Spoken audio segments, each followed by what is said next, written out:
purpose of the Invasive Phragmites Control Fund is to support local on-the-ground action for the coordinated implementation of Phragmites prevention and control activities in Ontario. This initiative is being completed by the nonprofit organizations ULink Centre for Community-Based Research and the Woodlands and Waterways EcoWatch, which utilizes citizen scientists and post-secondary students to help solve locally based problems. This is Phragmites. So the goal is to try and cut the plant below the surface. If you can remove it below the surface, then it can't photosynthesize. And if it can't photosynthesize, then it has to use its reserve energy from the rhizomes in order to grow new growth. So when you attack a patch, it's always going to try to continue to expand on the perimeters.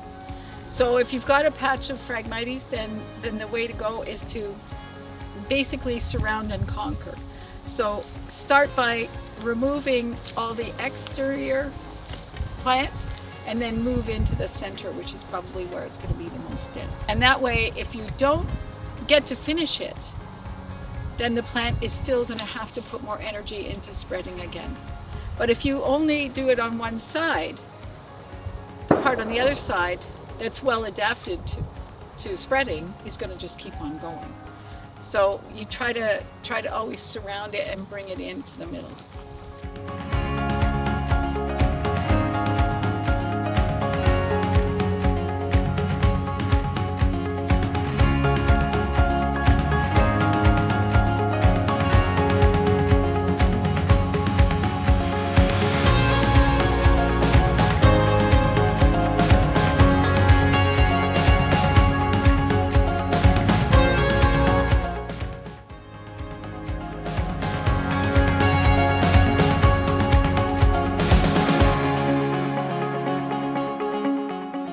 Remove it is to take and put the spade on about a 45-degree angle, a couple of inches from the base of the stem.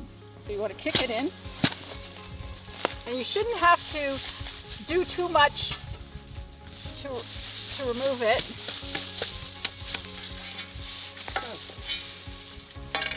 And it's way easier than pulling it out. And then you'll see here, here's last year's growth.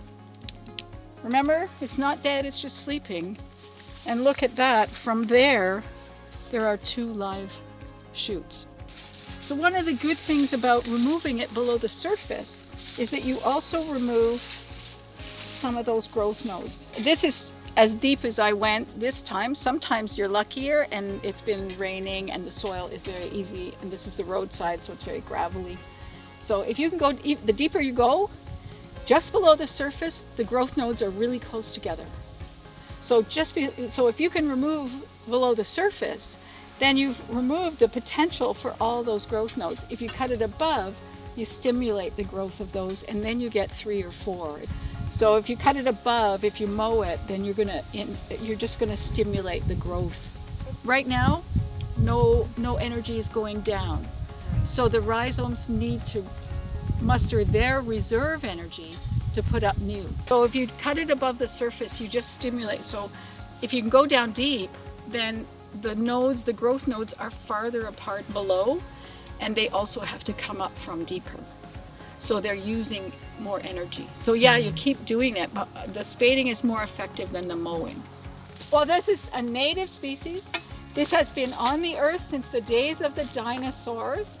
So it probably was here first, and then the Phragmites came along. These are all indicators that this part has potential. But you can see that they've kind of ended up only on the exterior because they've been crowded out back there.